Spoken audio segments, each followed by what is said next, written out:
Yo guys, hello. We're back with a new what if. And this what if is what if part two of what if Naruto was a vasto Lorde. Now, we left off after the Konoha Crush arc of Hiruzen dying and Orochimaru still living after Naruto basically destroyed him after the barrier went down. After this, Naruto would pretty much spend the next few days mourning and doing many things.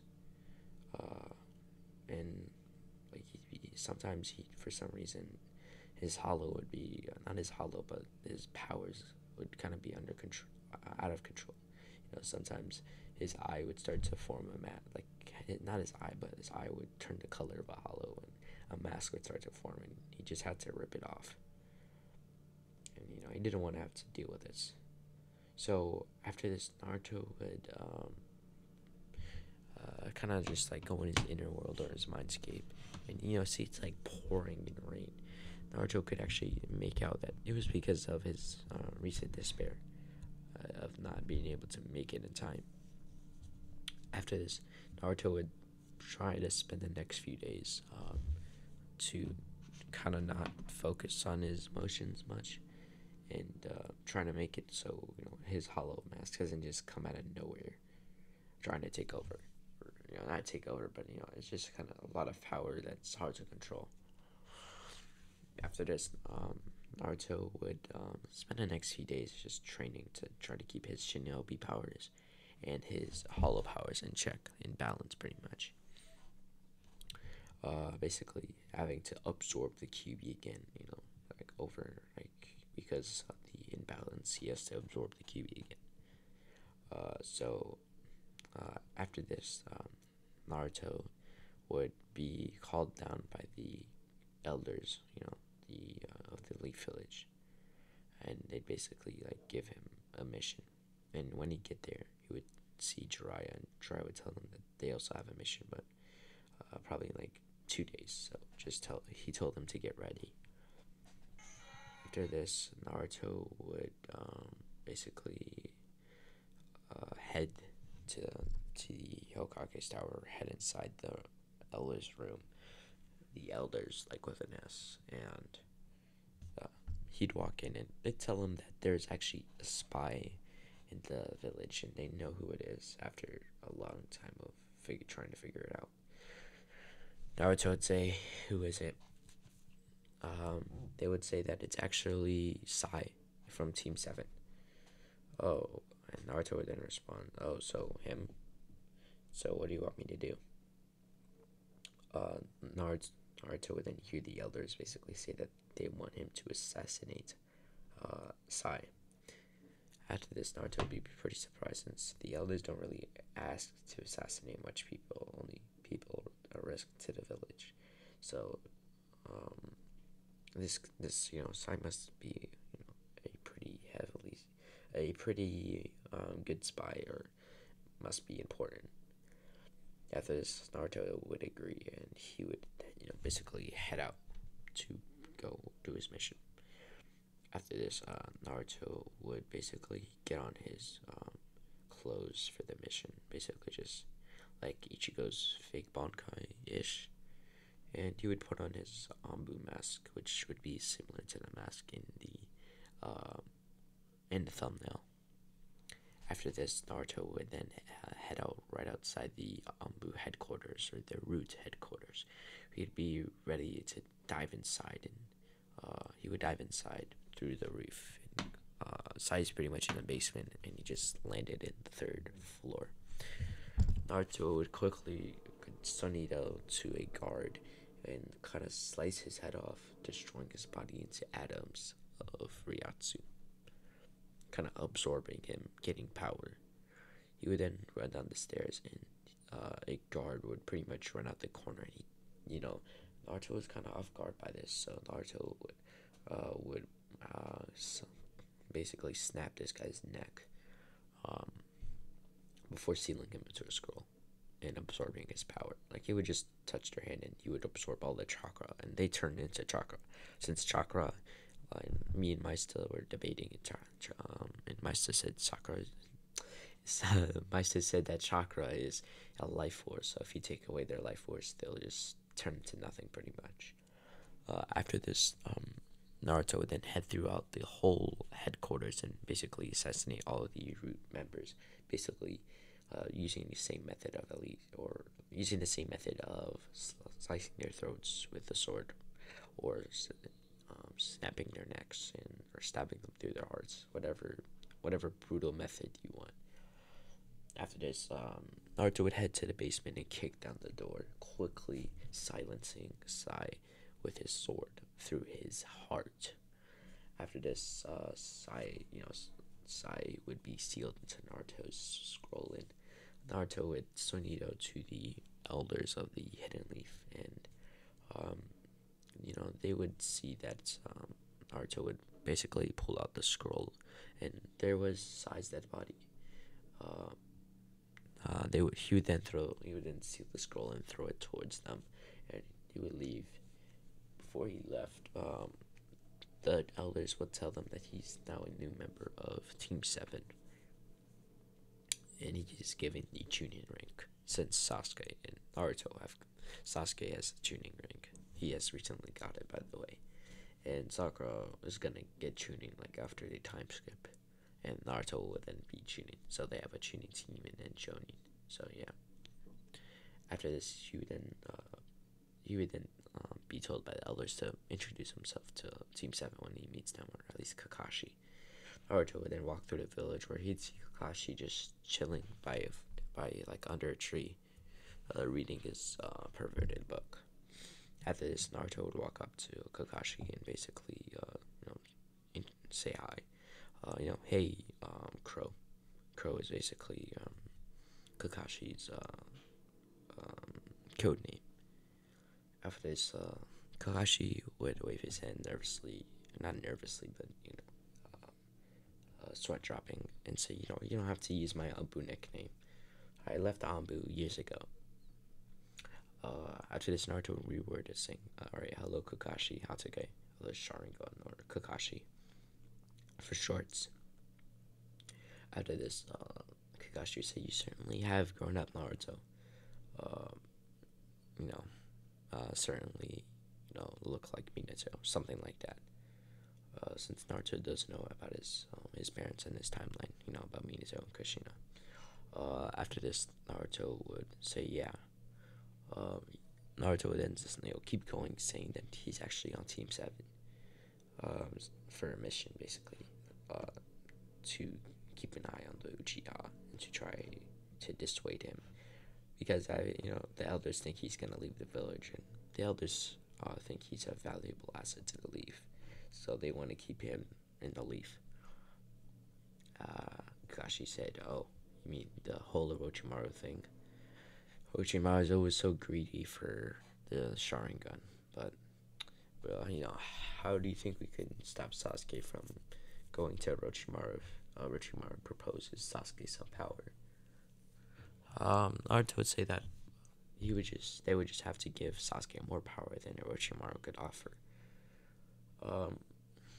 Kakashi say, what technique could we teach him, or something like that. Naruto would say, I guess teach him any lightning jutsu, like the second or third form of that Chidori jutsu of yours. Maybe get him into the lightning manipulation and change in lightning manipulation. Basically forming a jutsu out of lightning. Sasuke would pretty much do well with this. This would just pretty much be explanation of what Kirin is. After this, Kakashi would nod and say that could be a good idea, and maybe he can learn other jutsu, since soon, he's telling Naruto kind of a secret, but soon there'll be like a training mission going on for 3 years. He's saying that Team 7's actually gonna go train in the ninja world, basically. Naruto would be like, oh, damn, lit. That's kind of convenient. After this, he would then say goodbye to Kakashi before heading over to his home before he would pack up for the mission.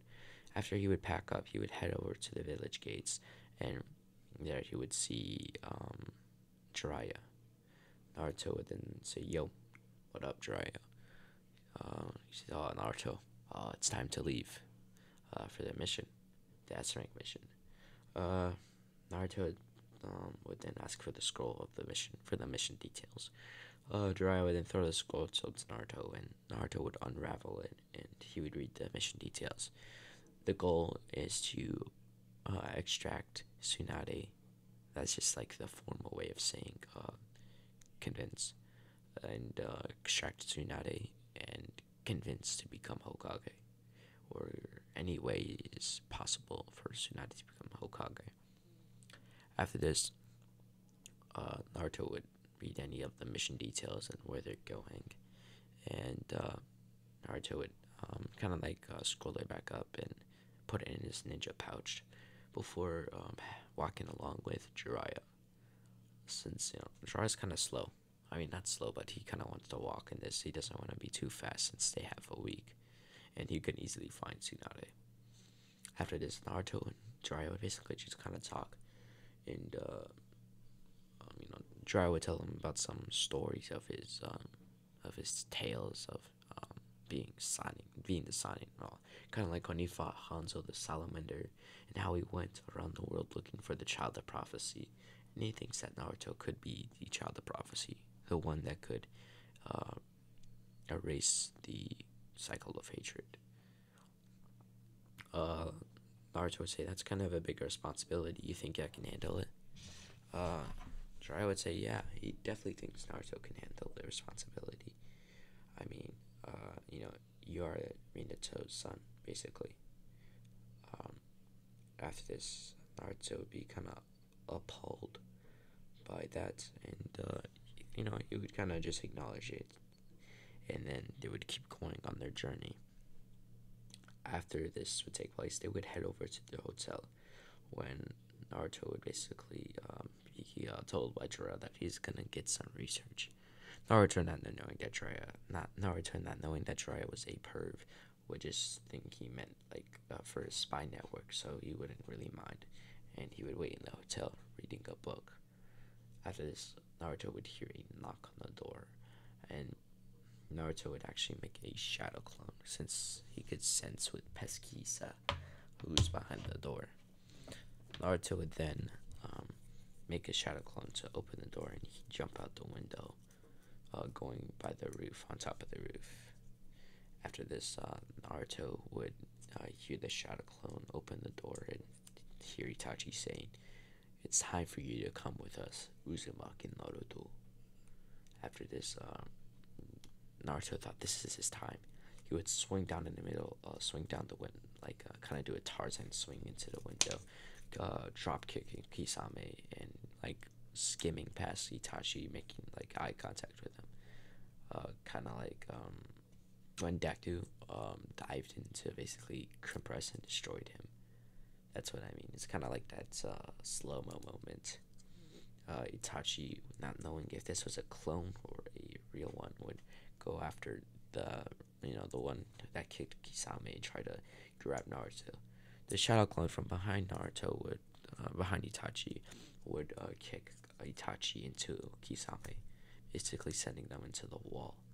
After this, Naruto would basically see that Itachi would turn into crows, and he would be in the Tsukiyomi world. After this, Itachi would try to use Tsukiyomi on him, and when the sword, when he'd be on the pedestal and about to get stabbed by the sword, Naruto would be like, "This weak sword, do you think is gonna stab me? Me? The master swordsman? This sword won't even touch me." After this, Itachi would try to stab the sword into Naruto and the Tsukiyomi, obviously, but it won't even, it would shatter before it even reached Naruto. Like, it was like his skin is metal. After this, Naruto would basically raise his hand and basically use his Ryatsu to shatter the Genjutsu. After this, Naruto would pretty much awaken, or not awaken, but be breaking out of the Genjutsu, which he broke out of himself. And Naruto would then see that Itachi was charging towards him, or running towards him to go for a punch. Naruto would then dodge to the right, and everything would pretty much be in slow mo, for him, which he was confused about, but he wouldn't mind. He would then pull out his scroll and unsheath Tensou Zangetsu, or whatever the sword looks at, similar to Tensou Zangetsu, and he would pretty much get into a clashing battle with kunai to sword. And but it's obvious that Naruto was a little gaining the edge on Itachi. But Itachi wasn't holding back either. He was using chakra into his hand, slicing and dicing, trying to cut Naruto, but he wasn't working. And Naruto would back up, kind of getting the chain around his finger before, like wrapping the chain around his finger and like moving it around to gain momentum, kind of like a helicopter blade. After this, he would then throw the blade towards Itachi, stabbing Itachi through the stomach before Itachi would turn into crows. Naruto would get annoyed by this constant spamming of turning into crows, and he would Sunito towards Itachi before throwing him into the wall, basically entering him. After this, Sasuke would come along, and Sasuke would pretty much have a similar fight with Itachi grabbing Sasuke's wrist, and Sasuke, not being able to do much while his wrist got crushed and he got put in Tsukiyomi, so he'd be knocked out for the count. After this, Jiraiya would pull up and use the third person jutsu, and Itachi and Kisame would escape in a similar fashion to what they did in canon. After this sort of event would take place, Gaia would come, like diving out the window or diving in the apartment complex, or not the apartment complex, the hotel, basically kicking Jiraiya into the face by accident, before he would then take Sasuke to the hospital. And yeah, Naruto and Jiraiya would keep going on their journey. They would then keep walking and talking the whole way. And after a long journey, around 4 hours, they would then be kind of hungry. They would then proceed to walk into a bar to get some grub when they'd see Tsunade. And they were wondering, wow, we're kind of lucky. We get food and we get our, and we pretty much at our mission place. Tsunade would be like, Jiraiya. I can't actually do the the tone, but that's basically what happened. Naruto and Jiraiya would basically sit down, and Tsunade would ask, what are you doing here? Jiraiya would say, you heard of the old man, about the old man recently, right? Tsunade would say, after Tsunade would pretty much finish her whole drink in one sip and be like, yeah, the old geezer, died. After this, Naruto would clench his fist under the table, but he'd realize that Tsunade is just kind of drunk, so he would let it slide. After this, Naruto would pretty much hear Tsunade talk shit about Hiruzen the whole time, before he would basically have enough, and he would tell Tsunade that they're there for her to be Hokage, since Hiruzen has died recently. Tsunade would still refuse, like in canon, and Naruto would basically say, I hope this will convince you. Naruto would unseal his scroll, and there it was, around 10 bags of just straight gold. And this was actually given to him by the elders, to give Tsunade an incentive to become Hokage. After this, Tsunade would try to reach, and Naruto would say like, only if you become the 5th Hokage, maybe your debts could be erased. Nobody would keep bothering you. The contractors won't come knocking on your door every week. Tsunade would then concede and say that she'll become Hokage. After this, Naruto, Jiraiya, Tsunade, and Shizune would head back to the village, and everyone, like the villagers, would praise Tsunade. Hey, you're the 5th Hokage. Tsunade sends you. And Naruto would basically go on his training trip with Team 7. Like Team 7 would go on a training trip with kind of like Sakura staying back. Like she trained with Tsunade, and Naruto, Sasuke, and Kakashi would go on a training trip, since Naruto has to keep an eye on Sasuke. They would then teach Sasuke more than, like, pretty much twice than what Orochimaru taught Sasuke. Sasuke would get would get an eagle summoning like usual, and he would get Kirin, the 3-tomoe Sharingan, and like a massive 3-tomoe Sharingan. And he'll get the Mangekyo soon, maybe later in Shippuden. But after this, that's like later by the training trip. So and Naruto would pretty much try to master his hollow mask, where he can completely go into his full form without actually having any repercussions or any side effects, pretty much. So like he doesn't. It's not based on just negative emotions. He can just use it freely, no matter the emotion he's feeling. And yeah, that's where I'll be leaving off part 2 of What If Naruto Was a Vasto Lorde. But other than that, that's peace out, guys.